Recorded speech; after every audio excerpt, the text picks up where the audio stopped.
Hi friends, welcome back to day 6 of our Lenten Devotional series, The Hardest Part, the hurt we carry, the hope we find. And today is titled, Lead Me by Kate Bowler. And our scripture comes from the Gospel of Matthew, chapter 16, verse 24.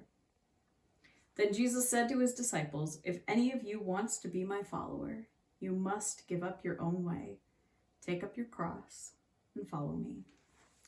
And Kate opens us by talking a bit about the reluctance we might have to go the way Christ is calling us. It can be likened almost to that of when you're dealing with a toddler who's going, "No, I can do it, I can do," stuff like that. That Christ might be often feeling that similar sense of frustration when we're really resistant to going where we're being called.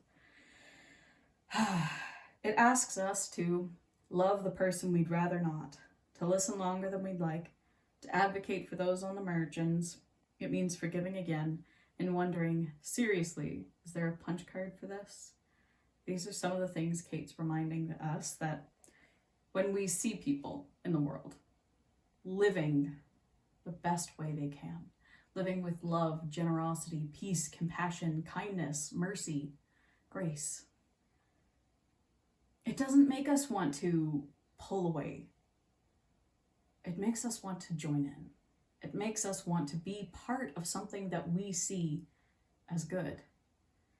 She says, "The path is the one that makes us feel most alive. It can be messy and humbling, but it is so worth it." And so she asks us to respond today by saying, where do you see compassion, kindness, love, joy, or belonging? How can you join in? Well, I hope people find at least most of these things in the church. That's where I've found them time and time again. But I know they haven't always been there. I know some people walk away from church spaces and don't feel that sense of love, compassion, grace that Christ offers in endless supply. I think belonging is probably the hardest place to create. The hardest stuff we can do is to offer people a sense of belonging, because it requires us to set down our biases. It requires us to go boldly where we might never have thought we'd be going before.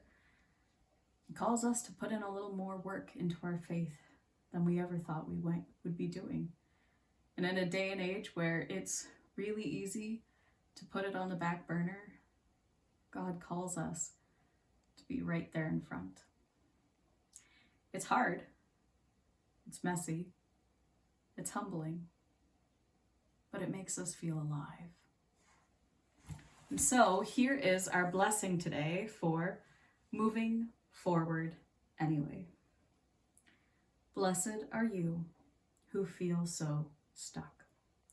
All you can see is the mud caking around your feet. Let grace go first.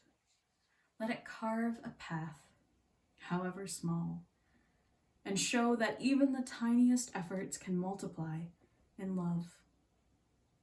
We've seen the sun rise on an empty tomb and life spring forth from the dust.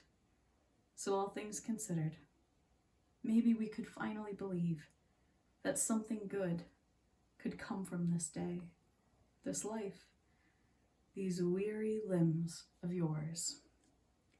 Blessed are you learning to follow where grace leads, stumbling forward, uncertain but held. And my wonderful friends, that is all for today. I will see you back here tomorrow for day 7 of our Lenten Devotional series. And until then, I bid you all a wonderful evening. Bye-bye.